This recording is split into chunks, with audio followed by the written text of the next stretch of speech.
Adapun 5 bukti yang kami sampaikan pada hari ini adalah yang pertama, ini video ya, keterangan aktivis PDIP Beator Suryadi.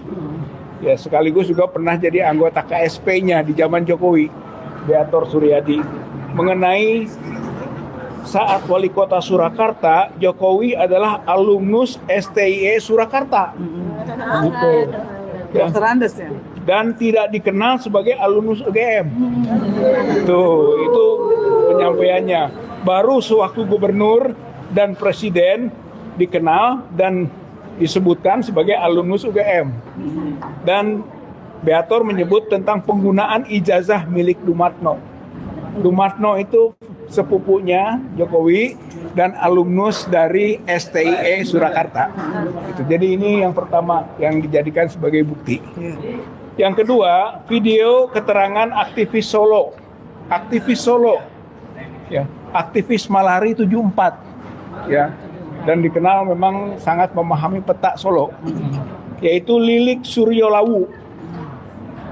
Dan dia menyebut 2 tokoh diduga terlibat ijazah palsu Jokowi, yaitu Ketua KPUD Surakarta, Eko Sulistyo, dan Rektor UGM Pratikno.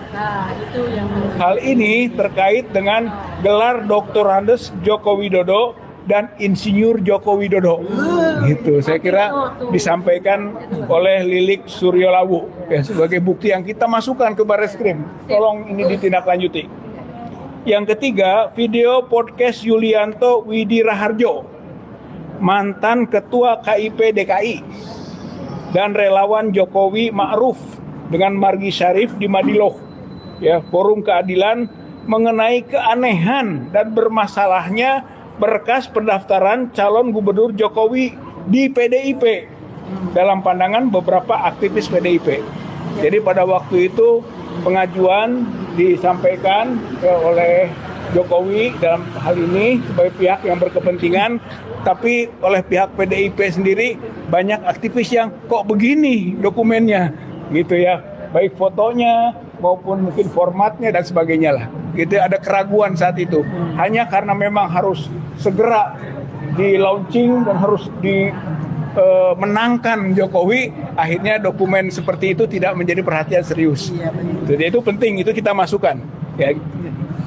Yang keempat, video konferensi pers tim Bon Jovi yang disiarkan Langkah Update soal keraguan atas legalisir salinan ijazah Jokowi oleh UGM dan KPUD tidak melakukan verifikasi faktual atas dokumen pencalonan itu. Berarti tidak sah pencalonan Jokowi.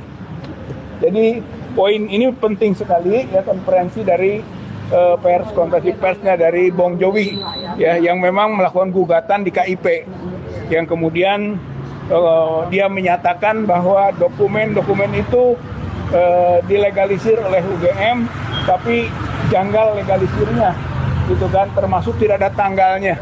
Ya, yang kita ketahui bahwa penetapan tanggal itu wajib menurut Undang-Undang 30 tahun 2014 tentang administrasi pemerintahan. Pasal 73 ayat 4B yang menyebutkan tanggal harus dalam legalisasi. Jadi jelas itu legalisasi kewajiban undang-undang.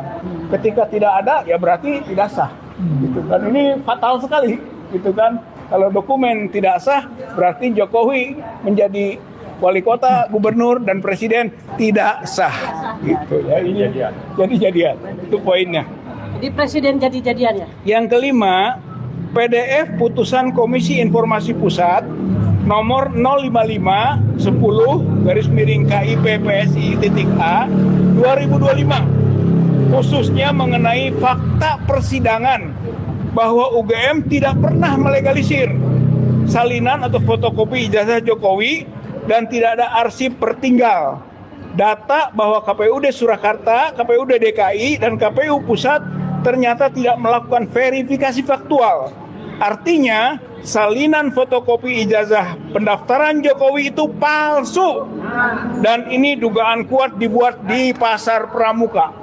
Gitu ya. Jadi ini poin kelimanya. Dan ini cukup penting sekali Bahkan ini akan menjadi landasan buat kita semua melanjutkan perjuangan ini. Bahwa dokumen pendaftaran KPUD waktu menjadi wali kota Surakarta, dokumen yang dimasukkan untuk menjadi gubernur DKI dan menjadi presiden 2 periode itu tidak sah. Menurut UGM sendiri dalam pengakuannya menyatakan tidak pernah melegalisir. Artinya tidak pernah menerima permohonan legalisir. Bahkan tidak ada verifikasi dari KPU. Bahkan tidak ada permohonan verifikasi. Gitu. Dan KPU juga menyatakan begitu, tidak pernah melakukan verifikasi faktual.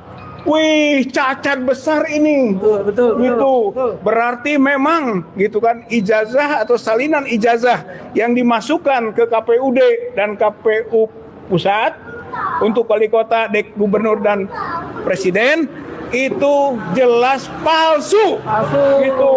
Itu jelas palsu. Jadi ini tidak perlu terlampau sulit gitu untuk membuktikannya bahwa menurut UGM-nya sendiri bahwa dia tidak pernah melegalisir. Sementara yang didaftarkan yang dilegalisir. Berarti itu dokumen palsu. Gitu. Dan kalau itu dokumen palsu, berarti produknya palsu. Berarti Jokowi wali kota palsu. Jokowi Presiden palsu. Gubernur palsu. Jokowi presiden palsu. Inilah bapak-bapak, saudara-saudara sekalian yang kami masukkan itu ke pihak Barreskrim. Nah, diharapkan masa dokumen segini penting, informasi begini penting tidak ditindaklanjuti. Begitu. Oleh karena itu, maka di Hari Bayangkara ini, gitu kan, kita mendorong pihak kepolisian untuk bertindak lebih presisi, lebih objektif, beri kado masyarakat sesuai dengan motonya, yaitu Polri untuk masyarakat. Buktikan bersama kita tim pemburu ijazah palsu ini berusaha mendorong untuk itu. Insya Allah ini bukan terakhir, ini akan kita lanjutkan dengan bukti-bukti berikutnya yang hasil dari investigasi kita bersama.